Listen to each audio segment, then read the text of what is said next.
ختم لړو غرو سرو تا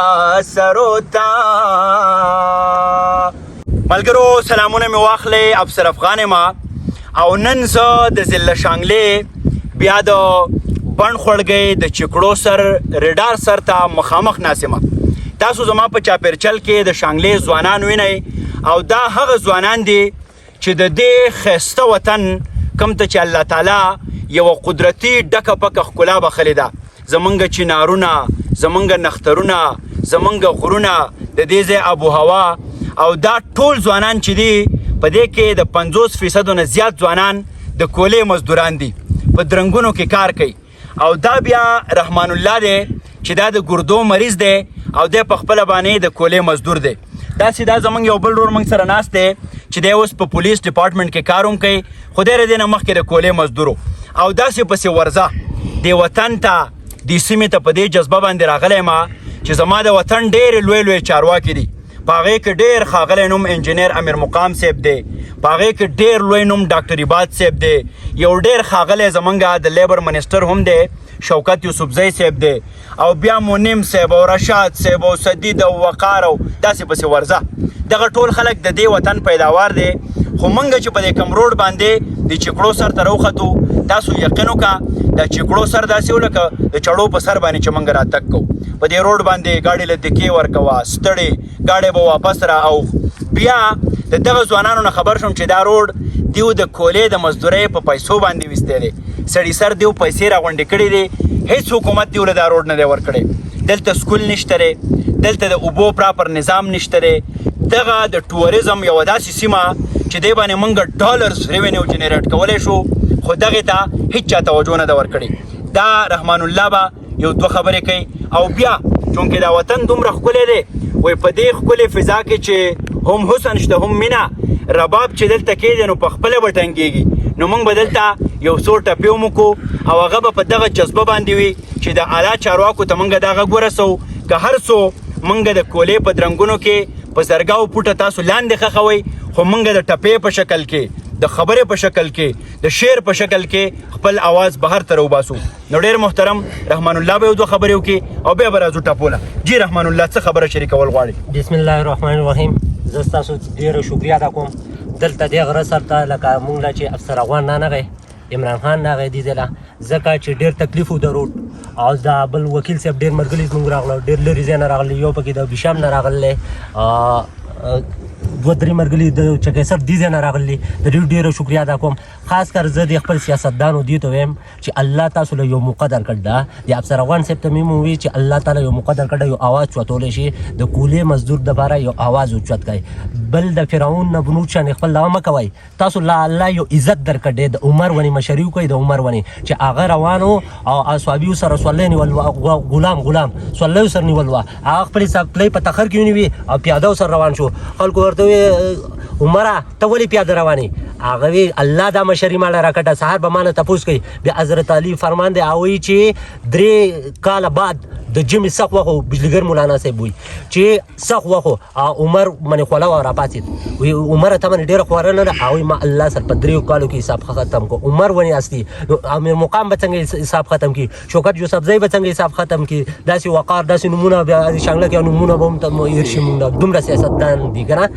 خاص کر د افسر افغان صاحب یو پیغام و دی، موږ له نه څه روډ کولی شي نه څه کولی شي. په خپله انشاءالله ما تاسو ته ویلي چې زموږ د علاقې نه 15 کسان وتي دي، د دیو د لړمون نه به هر څه زر وباسم انشاءالله. د ملت به موږ له احتساب راکوي په دې هر څه روډ د سکول هره خبره به موږ له مخې ته رسوي. نور ماله د خبرو زیات چل نه راځي ځکه داسې هستۍ سره ناست یم چې د خبرې هر څه رانه ګډوډي. خوشحاله اوسې خوشحاله اوسې. ډېره زیاته مننه کوم رحمان الله صاحب، ډېرې ښکلې خبرې وکړې. دی وایي چې څه نشي کولی، خو زمونږ دغه آواز دا رسېدو دا هر څه کولی شي. د دغه مګرمچانو دا خوله به کولا وهو او د دوی نه به د دې شانګلې حق تروړو. دا به زمونږ یوه مبارزه وي او دا به تل تر تله جاري وي. ته څه خبره کول غواړې زړګیه؟ بسم الله الرحمن الرحیم. موږ د افسر افغان صاحب ډېره شکریه ادا کوو چې موږ له په دومره لنډ تنګ وخت کې موږ له ټایم راکو او موږ سره په دې روډ باندې پیاده راوختو د هغه بڼ خوړګۍ نه تر دې ځای پورې. او موږ د خپلو راغلو مېلمنو که د بیلې بابا نه دي، د چکیسر نه دي، بشام نه دي، د هغوی شکریه ادا کوو. د افسر افغان صاحب د راتلو نن اهم مقصد چې دی هغه د کویلې مزدور چې کوم دی د هغو اواز اوچتول دي. بیا کم د علاقې کم روډ شو سکول شو کم تعلیم مسله ده د هغې اواز اوچته ویلی چې په دې دومره ایریا کې دومره آبادۍ باوجود موږ سره یو پرایمري سکول نشته. بله خبره زمونږ کم د سیاحت چې کم دی د علاقه چې کومه ده څومره ښایسته ده نو دا صرف د بهر لږ ښکاره کول غواړو چې دا هم خلک وګوري چې دلته ټوریزم سپاټ شته او خلک دلته راشي او دا خوشحاله اوسئ. ډېره زیاته مننه کومه. ځوانه رامخکې شه. دا یو ځوان دی څنګه چې ما تاسو ته وویې چې څومره د ښایست د نظر زور دی په دې خاوره کې، څومره خاموشي ده، څومره شور دی په دې خاوره کې. د دې خاورې د شعر، د ادب، د فنون لطیفه یا د کریټیو آرټ خون به اوس د دې ملګري د ژبې نه منګورو. لړګیا ټپه کوه. زه ټول نه پهله د ابصر افغان صاحب شکریا ادا کوم. موږ خو خپله دې شوق باندې راغلي چې د ده نه څه واورو. زه به هم وایم هغه مې مه کوه. ټپې دا واورو خو زه به خپله یو څو ټپې وکړم. ارشاد. یا بیا به د کلي منځ ته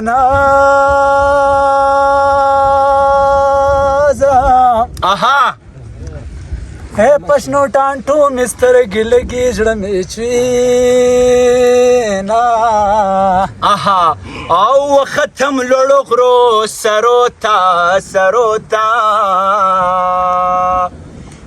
پسترګو ښکار کړم په زړه غم راټولوما یا دیدن مې ستا بانوی مې نورې نو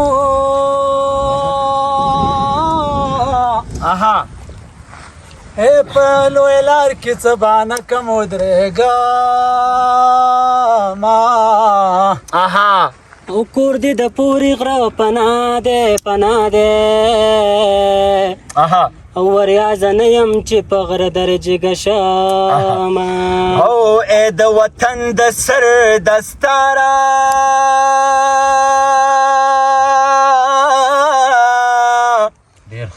وشانګ لپاره ښایستونه دې ستایمه یو وطن د مور پلاره خوږ دی او خوږ دی نو او یاره دا درې واړه پرېږدم تا سره زما او سالو مې پاس په پړې زوړ شو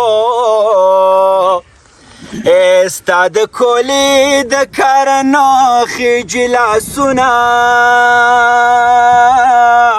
او مخته مې ما ګوره کافر شوې او زه مسافر جانان په خدای سپارلی یمه یا ول مې نوي اوسې وایم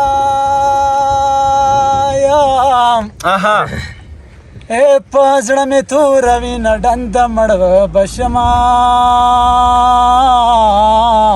او ګاډي سر دې د ویشتو دی او زما لالی دې په درې ولګاونه او سترګې دې وې وتلې ناوې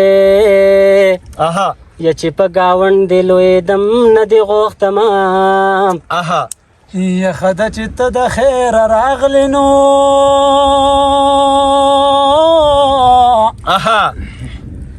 ما خو کچکول در په سره و زه خو درتلم او ستا دې د سترګو اشاره وي که د چړو په څوکو تګ وي رابشمه او د تورو غرو په سر مې کلی د جانان دی نری نری باران دی باران د تورو غرو په سر مې کلی د جانان دی نری نری باران دی باران او نری باران دی باران. خوشحاله راته اوسئ چې ډېره زیاته مننه کومه. څومره چې زموږ ملګري راغونډ دي، که دا ماشومان دي، که مشران دي، که د منځني عمر دي، زموږ درې توکي د علاقې ښکلا، بیا د دې ځای د کولې مسایل او بیا د شانګلې جمالیات استټیک شعر ټپه په دغه مدعا باندې چې موږ د پوره دنیا ته دا پیغام ورکو چې د شانګلې ځوانان د هیڅ چا نه رستو نه دي. په دیو کې یو توان دی، یو جرأت دی، یو جذبه ده او انشاءالله دا مې د دې ځوانانو سره وعده ده دا خو رډار سر دی که د اسمان سر وي او که د چنګا سر وي زه به ورته ځان رسومه او په دغې باندې به دا خبرې ختمې کړمه چې د شانګلې د سردرو زلمیه د هندوکش تړو کې کور جوړ کا او د حوصلې ملا چې د ماته نشي د دې ذرې ذرې نه اور جوړ کا. خوشحاله راته اوسئ. ډېره مننه کوم.